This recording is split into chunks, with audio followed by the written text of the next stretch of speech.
Greetings. Today we continue our study of the Rock of Ages from 1 Peter chapter 2 verses 4 through 8.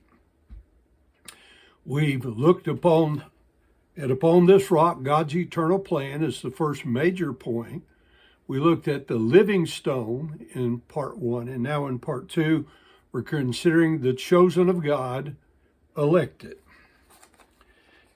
The elected person of redemption is revealed to us in 1 Peter chapter 1, verses 18 through 20, when it says, "For as much as you know that you were not redeemed with corruptible things as silver and gold from your vain conversation or your worthless manner of life received by tradition from your fathers, but by contrast, you were redeemed with the precious blood of Christ, as of a lamb without blemish and without spot." Notice, who verily was foreordained before the foundation of the world, but was manifest in these last times for you. See, God in his foreknowledge elected that by the shedding of Christ's blood, he would redeem men before he ever laid the foundation of the world. Although it was determined to be done before the foundation of the world, it still had to be performed. That is, actually executed in time. That's what the phrase, "but was manifested in these last times for you," means. Then let's notice the elected plan of redemption in the book of Acts chapter 2, verses 22 through 24.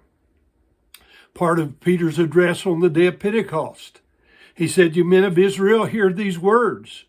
Jesus of Nazareth, a man approved of God among you by miracles and signs and wonders, which God did by him in the midst of you, as ye yourselves also know. Him being delivered by the determinate counsel and foreknowledge of God, you have taken, and by wicked hands have crucified and slain, whom God hath raised up, having loosed the pains of death, because it was not possible that he should be holden of it." So on the day of Pentecost, Peter is preaching that the death, the burial, and the resurrection of Christ was the allowed performance of God's plan, which had been chosen back in eternity. Luke 2:23 and verse 35 records a bit of irony on the part of those who were unwittingly fulfilling God's plan of the ages. They claimed that if Christ were the chosen of God, he would be delivered from death.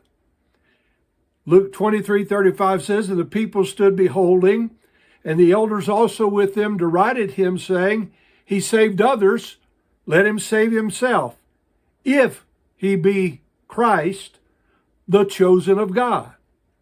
Then let's notice the elected performance of redemption from Hebrews chapter 10, verses 5 through 10.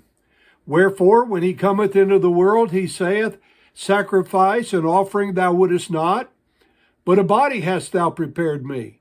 And burnt offerings and sacrifices for sin thou hast had no pleasure. Then said I, Lo, I come, in the volume of the book it is written of me, to do thy will, O God." Above, when he said, "Sacrifice and offering and burnt offering and offering for sin thou wouldest not, neither hadst pleasure therein, which are offered by the law. Then said he, Lo, I come to do thy will, O God. He taketh away the first, that he may establish the second. By the which will we are sanctified through the offering of the body of Jesus Christ once for all." This passage is drawn from the 40th Psalm, verses 6 through 10, which we will explore next time.